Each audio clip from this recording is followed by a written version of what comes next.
Hi, this is Justin Colletti. You may know me from Sonic Scoop. Today I'm with Plugin Alliance, talking about limiting and loudness with a mastering engineer named Zino Mikorey.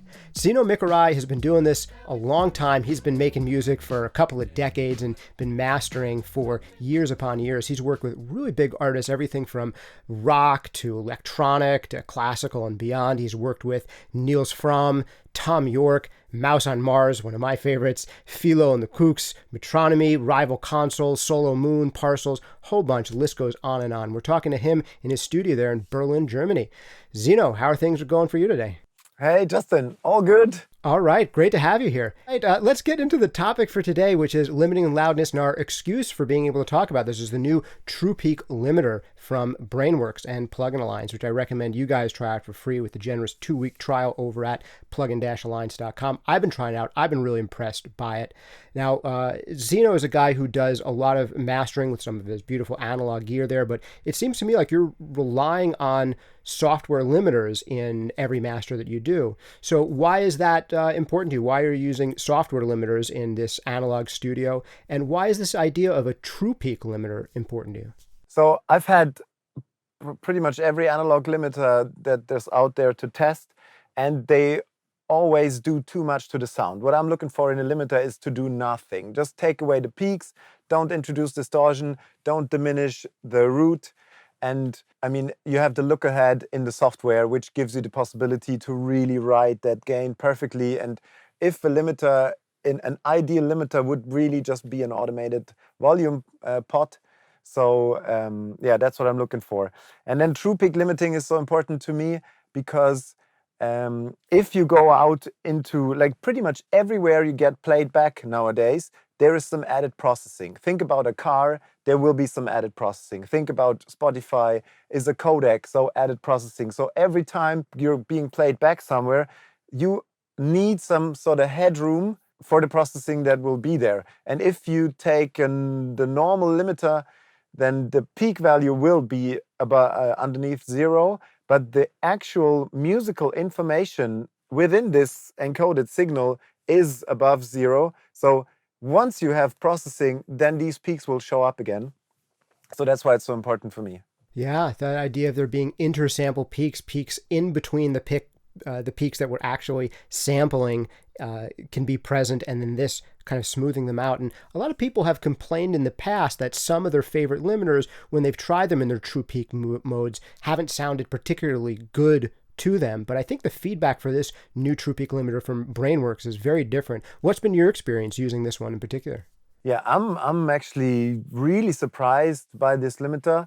It is in between my favorite two limiters. So I've always been using a slightly brighter and a slightly darker limiter in chain. And this Brainworx limiter does it for me. It has, especially for records that need to keep the low punch and can't take a lot of drying or sort of distortion in the low end. This limiter has all the punch that has been there. It is able to keep.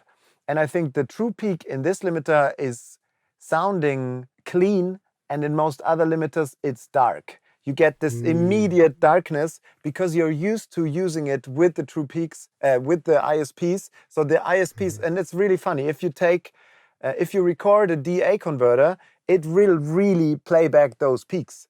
So the less good your DA converter, the more distortion will be on those peaks. And I'm talking hi-hats, snares, vocal tops, sibilants, like stuff that really sticks out and gives you this distorted feel.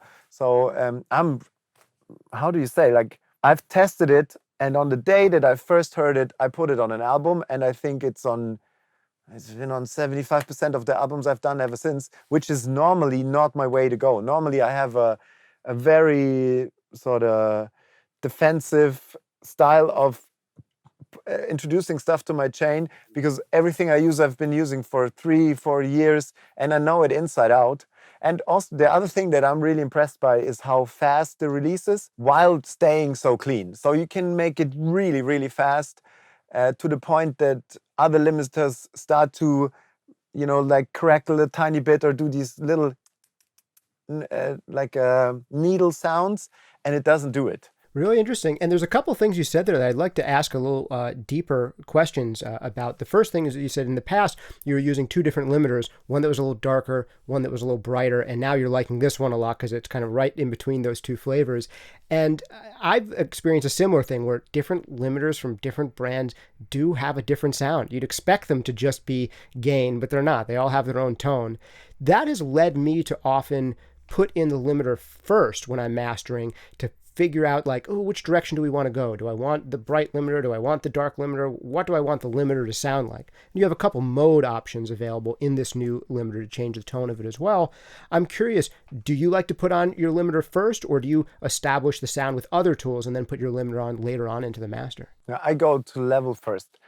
I used to, like, let's say 8-9 years ago, I used to EQ the track, make it nice, and then go into the level, which basically means you have to master the song twice, but the second time you're not fresh. So nowadays I do box tones and level first. So I find the chain for the album, and also like maybe like the first 2 hours in an album or 3 hours in an album are rather chaotic. I'm jumping back and forth, I'm checking levels. I'm also checking where the low end should be, what analog gear, because let's say I'm 99% processing wise, I'm analog. That's where I do the work. And then it's really just the final limiting in the box. Or before the chain, sometimes you have to control the dynamics.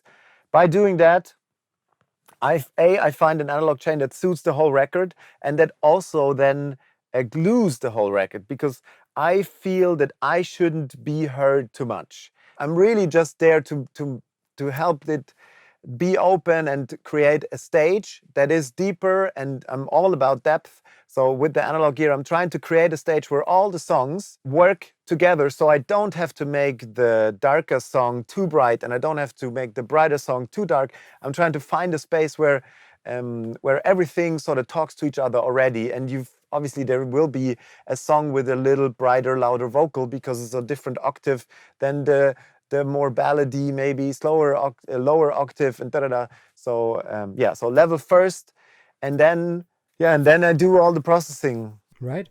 That makes a lot of sense. I had the same exact experience and the same exact reasoning. I started off when I was mastering by EQing things first, getting them to sound pretty, and then you put them in the limiter, and it changes so many of the decisions you made, and you have to go back and remake them. And now I've done exactly what you're doing, where getting the level together first, and then going back and making those fine-tuning changes has been a lot better process for me. So I can totally relate. Now, another interesting thing you brought up was this idea. You said you're using this new limiter on about 75% of the new tracks you're doing, which is awesome to hear on a beta version of a plugin.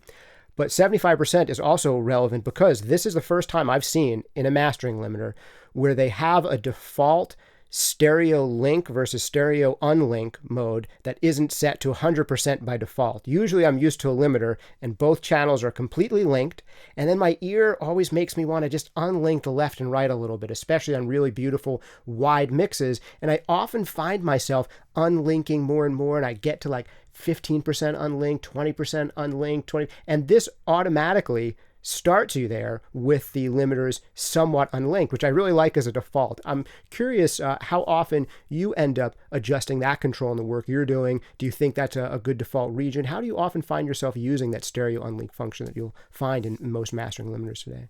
I'm also a big fan of stereo unlinking. For me, it really comes down to if you have them 100% linked, that is the most clean, obviously, you can have.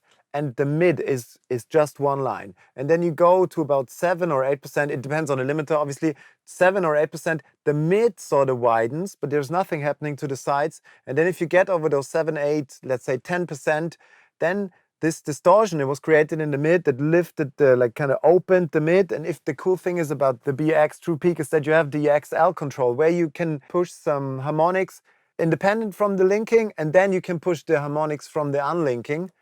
So, and then from 10% or let's say 8%, then this distortion goes over to the sides. And then you get this sort of slight excitey coming to the front sound. And I'm always, checking that out.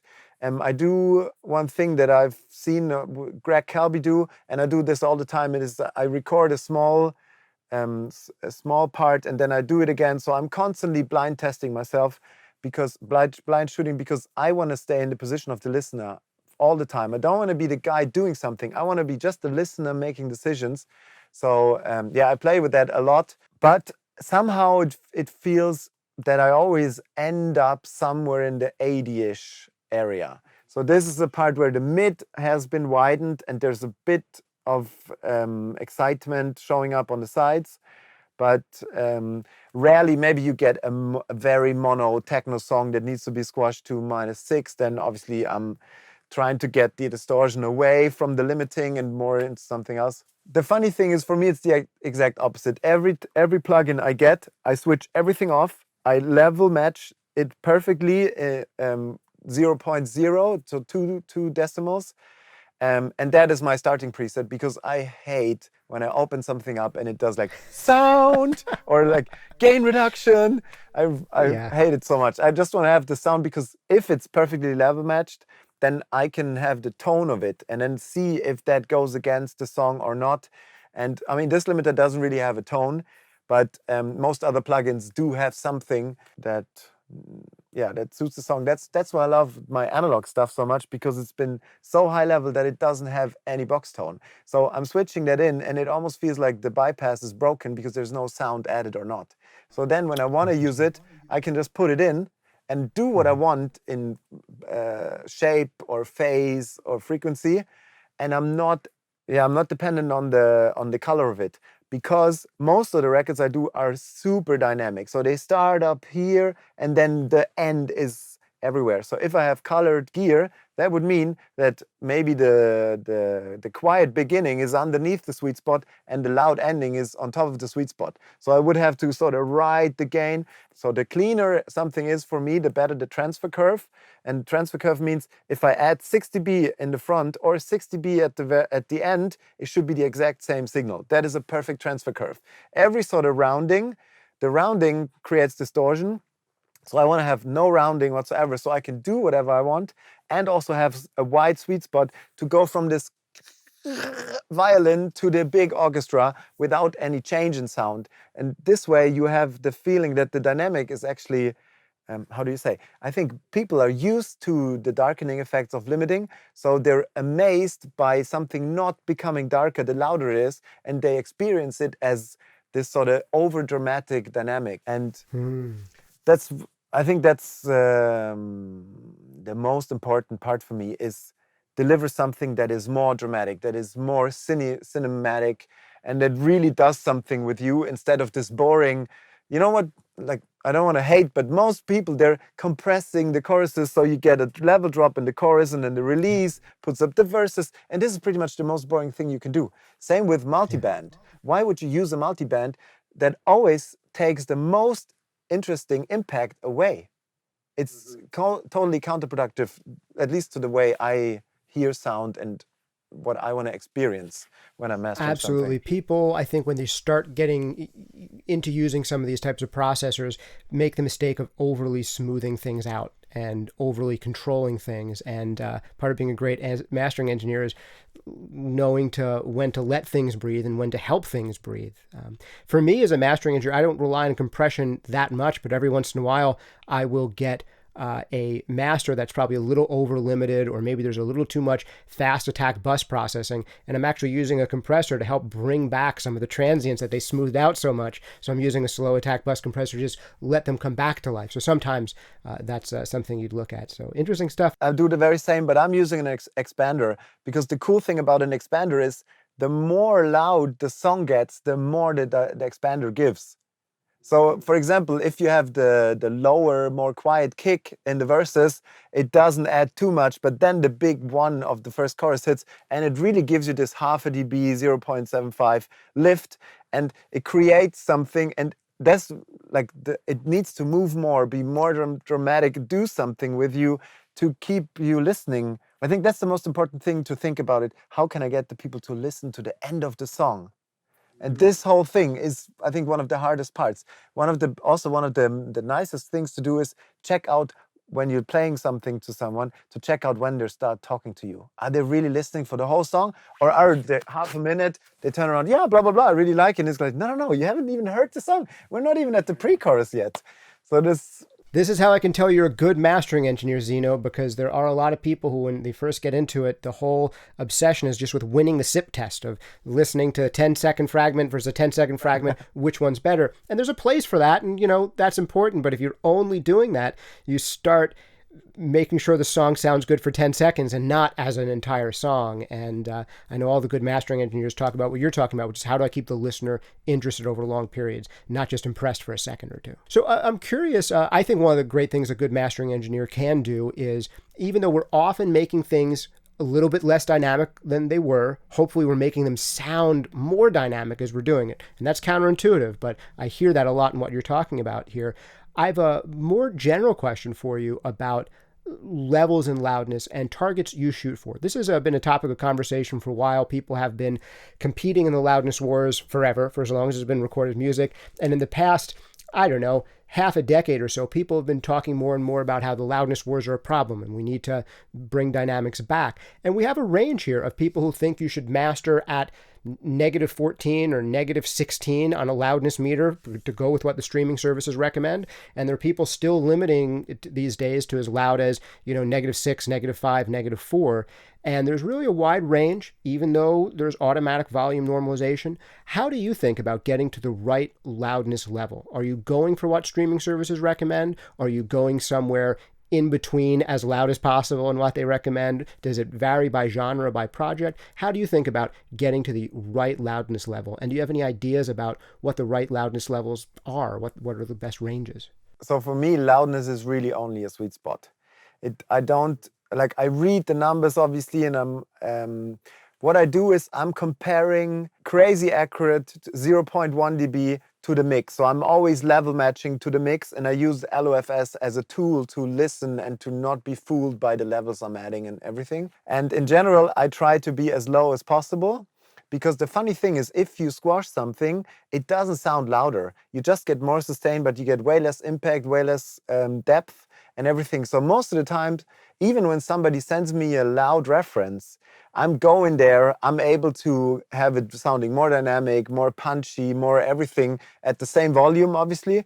But I'm always, not teaching is a weird word to say, but I'm giving them a way out by sending either at V2, when we're really talking about it, if it's a new client, or if it's a client I already know, then I'm sending them a version which I think is the great sweet spot. Because at the very end, you're dosing attack versus sustain, and then your attack and release and the distortion that's added is like a dynamic exciter, if you want to say so. Like the release will introduce distortion, the attack will introduce this distortion.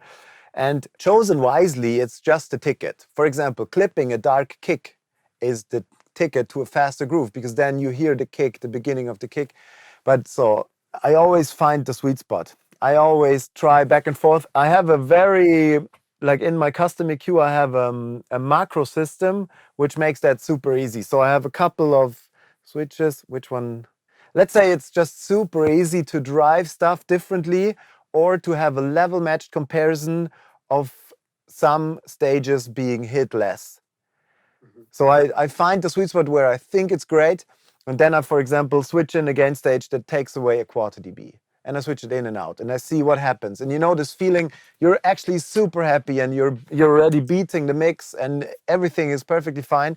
And you couldn't imagine it getting better. And then you nudge it down 0.2 dB, and all of a sudden, the hi-hats have a face again or something, because you're in this process, you're in the sweet spot, and you went there because you maybe needed a bit of darkening on the transients, but then you just go back 0.2, 0.4, and it just gives this like tuck, tuck. Especially when the last chorus is the place where let's say I fiddle with the loudness in the loudest parts for the last 5 to 10 minutes, and just print that again, try it out, and then maybe lower it and push just a quarter dB more bass. See what that does, or lower it and then add some width or whatever. So it's always this back and forth.